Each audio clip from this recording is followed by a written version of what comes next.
to go. All right. What I did is I posted. Oops, sorry, that's my phone. Uh-oh. Get people. Let's just go. What's up, everybody? Welcome to my channel. If you're new here, my name is Atang and this is Unbox with Atang. Today I have decided to do a Q&A because I figured that people don't really know who I am. So if you're interested, keep watching.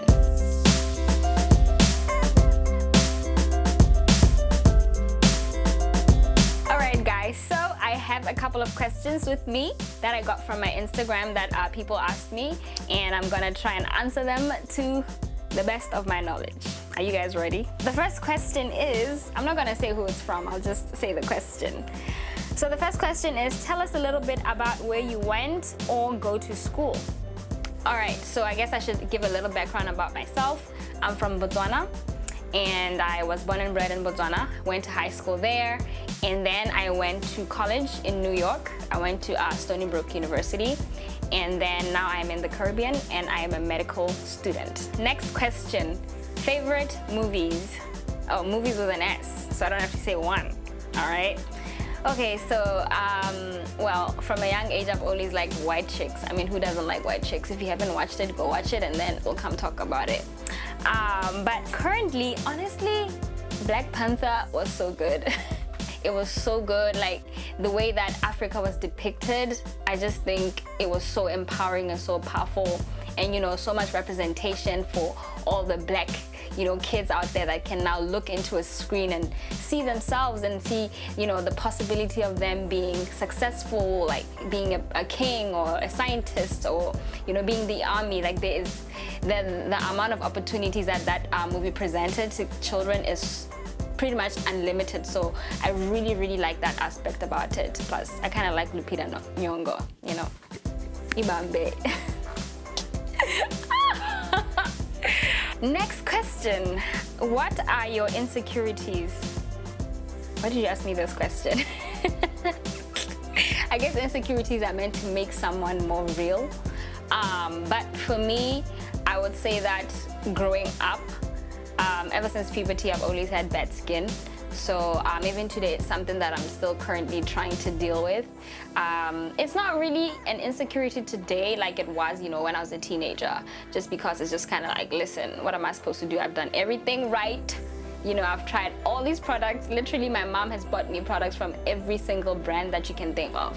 And I don't know, I just feel like nothing ever worked for me. So right now, I am looking into The Ordinary products.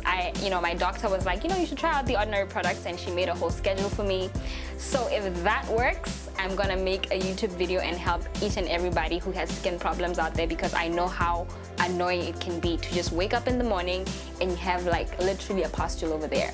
And well, imagine if you have a date, or if you have an interview, or if you're just going to school, people will be like, hi, and then they look at it like that, and it's like, all right, stop looking.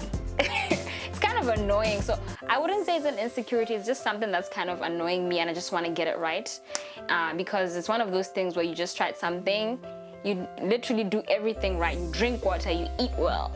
I don't even eat meat anymore, well, kind of. So yeah. All right, next question. How do you stay positive or optimistic during hard times? I'm laughing because my friend sent me this and she knows the full story of how it goes in this life. Guys, I feel like every single day of my life is a hard time. So I feel like, honestly, nowadays, like the older you get, you literally have to learn how to deal with change, because your life is going to always be changing, and you have to understand that there's always light at the end of the tunnel. Nothing lasts forever. If you get a bad grade, that time will pass, you know.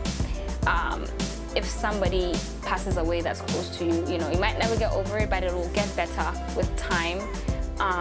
If you have a breakup, you'll get better with time. So I think what I'm trying to say is, it will get better. That's literally what keeps me going. That's what gives me hope. I think that in life, you literally need to hold on to something that gives you hope. you know, and for me is the hope of a better tomorrow.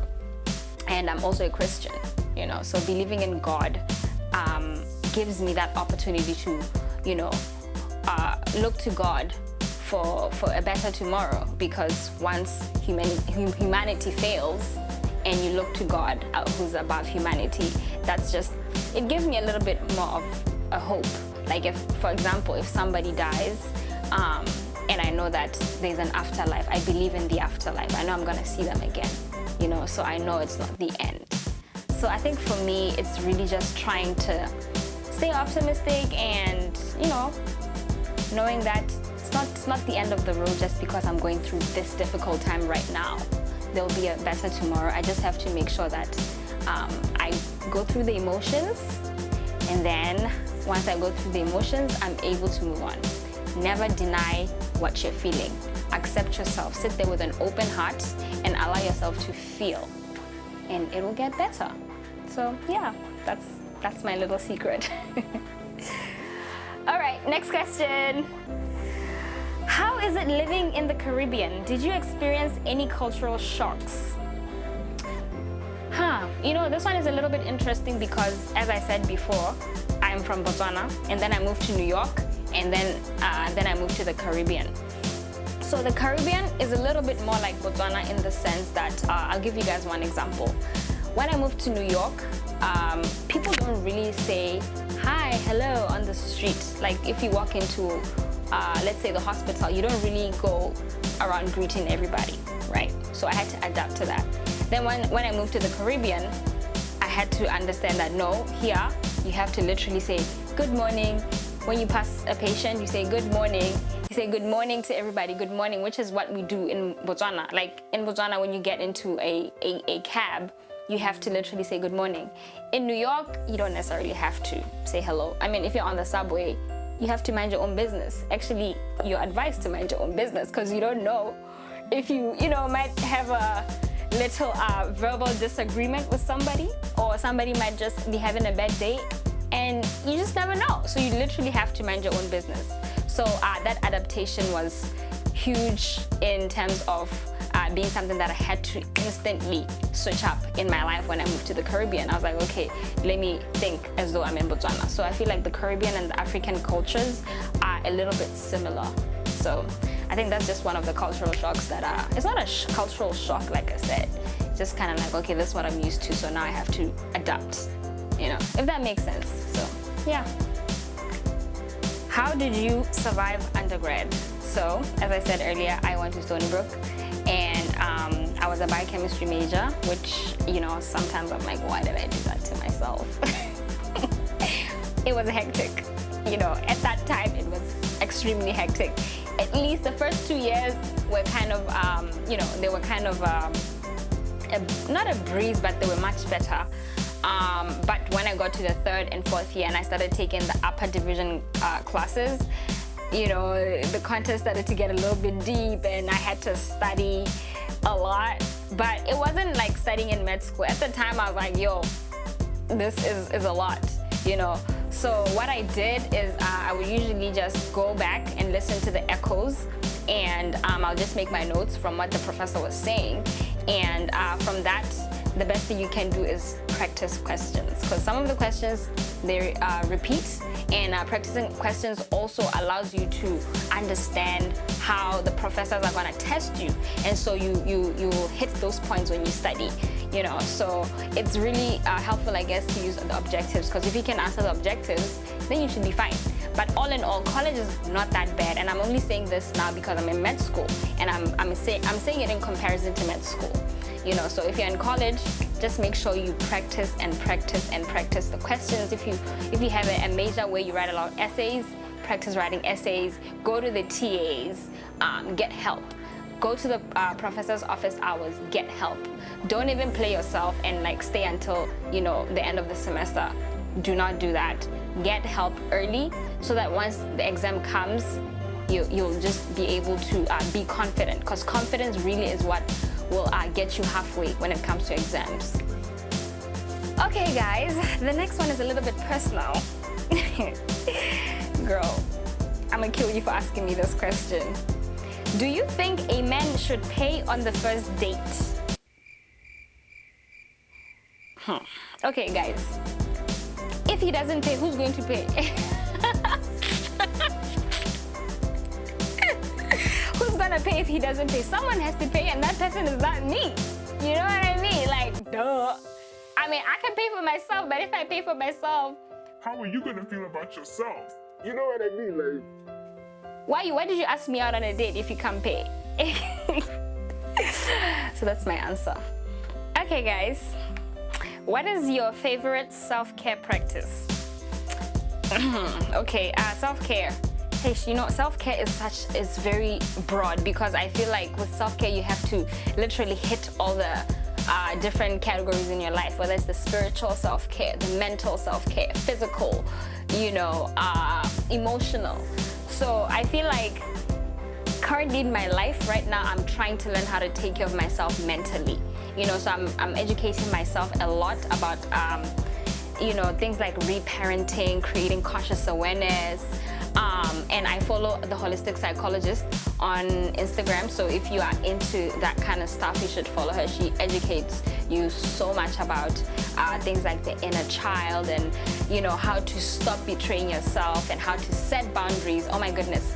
I would say setting boundaries has been the most life-changing thing in my life, and just being so unapologetic about it. Like, if you don't want to go somewhere, just say no.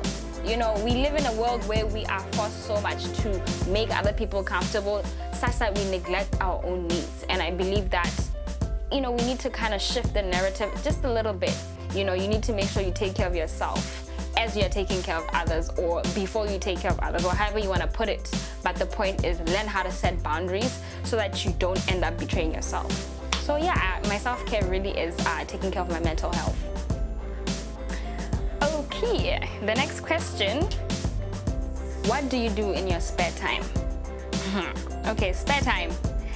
You know, spare time is very rare in med school. Literally, I'm not even trying to play around. Like, I probably have 2 to 3 hours of free time when I'm actually in school. Right now, I'm not in school. I'm on a little short vacation. But what I like to do, honestly, no lie, I love Netflix so much. Some people like to say, oh, where do you find the time to watch Netflix? If you're in med school, you find the time because you need to rest. Even the professors will tell you need to rest. The education department will tell you need to rest. So my resting is, while I'm eating, I put on my favorite show and I watch it. Sometimes I'll be like, all right, I'm gonna watch 1 episode, and then it ends up being 3 episodes, and then I'm like, all right, turn it off. But anyways, the shows that I'm watching right now, what am I watching right now? I think I just finished a lot of the shows. I watched The Real Housewives recently because they just put on 2 seasons. So I watched the Atlanta one, I watched Beverly Hills, and I watched New York. Those are fun because I had never really watched them. So I was like, let me see what this is about. Click. And yeah, you know, it was interesting. But who doesn't love Money Heist, guys? Money Heist has changed my entire life. Turn off this video if you haven't watched Money Heist, because I'm about to just spoil it for you. They killed Nairobi. Oops, spoiler alert. They killed Nairobi, but I still like it, so yeah.